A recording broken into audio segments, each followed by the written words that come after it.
8h13, c'est l'heure de l'interview de Marie Portolano. Et ce matin, Marie, vous avez eu envie d'un câlin, envie de nous faire du bien en nous donnant un petit cours d'empathie. L'empathie, ça s'apprend. Demandez le programme. C'est d'ailleurs le titre du livre que publie votre invité qui s'appelle Malin Ridal. Bonjour et bienvenue à vous. Bonjour, merci d'être avec nous. Depuis janvier 2024, des cours d'empathie sont donnés dans certains établissements français. Alors, est-ce que vous pouvez nous rappeler rapidement, l'empathie, c'est quoi ? Alors, l'empathie, on parle de la capacité de se mettre à la place de l'autre. Alors justement, je mets un peu en question cette définition, parce que quand on se met à la place de l'autre, on peut faire de soi-même le point central, alors qu'il s'agit plutôt de comprendre l'autre. Après, on parle de l'empathie émotionnelle, donc comprendre l'émotion de l'autre, ou cognitive, comprendre les idées, les points de vue des autres. Est-ce que vous pensez que les gens, aujourd'hui, manquent globalement d'empathie ? Oui, je parle d'un déficit d'empathie. On le voit, les radicalités en France ou ailleurs dans le monde. On voit les tensions et l'harcèlement à l'école, effectivement, où les cours d'empathie vont réduire. On le voit avec l'exemple danois, où on a plus de 50 ans de recul là-dessus. Alors justement, racontez-nous, parce que moi, ça m'intéresse. C'est quoi les cours d'empathie ? Qu'est-ce que vous faites pendant un cours d'empathie ? Alors, si on prend la version danoise, où on a fait ce qu'on appelait l'heure de la classe, ça a commencé en 1975, lors d'une réforme scolaire, c'était vraiment la capacité de faire communauté, accepter les autres, les comprendre, exprimer nos émotions et comprendre celles des autres. Donc, vraiment une compétence qui est nécessaire pour le vivre ensemble dans la société et aussi, évidemment, à l'école. L'empathie, moi, je trouve intéressant, surtout quand on ne s'entend pas avec l'autre. Oui. Quand spontanément, on n'aime pas l'autre. Mais alors, qu'est-ce qu'il y a ? Il y a des exercices concrets ? Il y a des exercices concrets. C'est quoi, alors, si on exemple prend le modèle, justement, les cours en France, c'est d'abord, et c'est vraiment le point de départ, c'est comprendre une émotion, définir une émotion. Après, d'où vient l'émotion ? Il y a, par exemple, une image de deux filles dans la cour où il y a une fille qui demande « Est-ce que moi aussi, je peux t'appeler par ton petit nom ?» Et l'autre fille, elle dit « Bah non ». Et donc, potentiellement, quelle est l'émotion que vous pouvez ressentir ? On va demander aux enfants.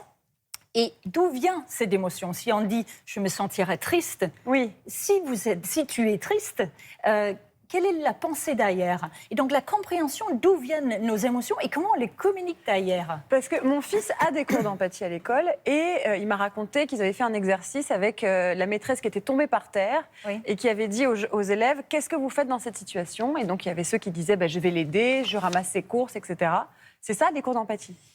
Alors, ça peut l'être. Il y a beaucoup de jeux de rôle parce qu'il y a une nécessité de le mettre en scène, forcément, parce qu'il s'agit aussi de l'interaction avec l'autre, de soi, mais aussi l'autre. Mais c'est ce qu'on appelle l'intelligence émotionnelle. Qu'est-ce qu'on fait dans cette situation ? Quelle est l'émotion ? Que j'ai peur. Si j'ai peur, c'est parce que je pense qu'elle s'est fait vraiment mal.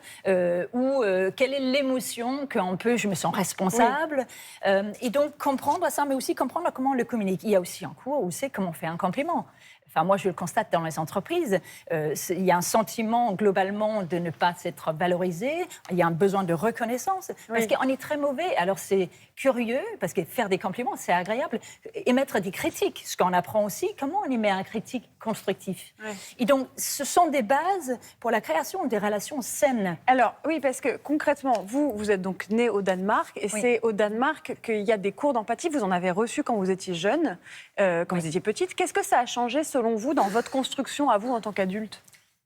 C'est ma capacité d'exprimer mes émotions, ce que je pense, sans avoir à me poser la question si je suis légitime, si j'ai le droit, etc. Donc je me sens de manière générale légitime, et ça on l'a appris à l'école. On développe beaucoup ce qu'on appelle la sécurité psychologique, le fait de oser poser une question, émettre une idée, avouer une erreur ou faire une erreur sans forcément se sentir ou avoir peur d'être moqué, jugé par les autres. Et donc cette sécurité psychologique développe chez l'enfant une confiance en soi, ce qui est extrêmement important pour les citoyens de demain, et aussi la tolérance de l'autre. Donc il y a moi, et donc le respect de l'autre. Donc c'est ce qu'on essaie vraiment de développer à travers de ce système scolaire au Danemark. Et vous donnez des cours d'empathie. Est-ce que vous voyez des résultats ? C'est quoi les résultats concrets chez les enfants ? Alors c'est de comprendre mieux ce qui se passe chez eux déjà, donc ils se calment plus, ils comprennent. En fait, une émotion qu'on n'a pas compris, ça peut devenir de la violence verbale ou physique. Quand on le comprend, on les apprend à dire est-ce que j'ai le contrôle, pas le contrôle. Quand j'ai pas le contrôle d'une émotion, déjà comprendre d'où elle vient, cette émotion, et puis l'acceptation éventuellement d'une situation qui a provoqué une colère ou une peur. Comment j'arrive à calmer mon esprit? Ça peut être par la respiration, des pensées positives, etc. Donc il y a tout ce genre d'apprentissage. Alors maintenant, le recul concret. Moi, j'ai 2 expérimentations dans 2 collèges, le collège Jacques Prévert à Paris et Maurice Utrillo. Après, il y a toutes les cours partout en France, là, 1200 écoles, mais il faut un peu plus de recul pour avoir les résultats académiques, on va dire l'analyse réellement, ce qui s'est passé. Donc, à la fin de l'année scolaire, nous, on aura sur les 2 collèges les résultats, mais il y a plein de choses qui sont faites en France sur notamment les compétences psychosociales et les effets positifs. Donc, on a le recul. On a des études. Maintenant, on voit plus concrètement ce qui se passe dans ces expérimentations. Mais on voit de manière moins empirique que les enfants se disent qu'ils sont plus calmes en classe. Les autres professeurs le disent aussi. Donc, c'est plutôt positif. Et alors, admettons que tout le monde prenne des cours d'empathie, que ça se passe bien. Qu'est-ce que vous pensez que ça pourrait changer dans la société actuelle ? À nouveau, quand on voit les radicalités, les attaques, on ne peut plus avoir une discussion avec la nuance. Ce que je souhaite vraiment au plus profond de moi, c'est qu'on apporte un peu plus de nuance dans nos discussions, qu'il y a moins de clash. Et vous pouvez avoir des convictions fortes dans la vie, bien sûr, prendre position, mais avoir une petite ouverture pour qu'une discussion est possible et pour qu'éventuellement on peut apprendre des autres. Donc ça, je le souhaite. Et ça ne veut pas dire être faible, ça veut dire être fort pour moi et de vivre ensemble. Parce qu'on est obligé, on ne nous a pas choisis mutuellement. Et donc le fait de pouvoir faire fonctionner et trouver que la différence, c'est une richesse, je pense que c'est important. Merci beaucoup Malène Ridal. Je rappelle votre livre « L'empathie, ça s'apprend » aux presses de la Cité, déjà en librairie. Merci beaucoup. Merci.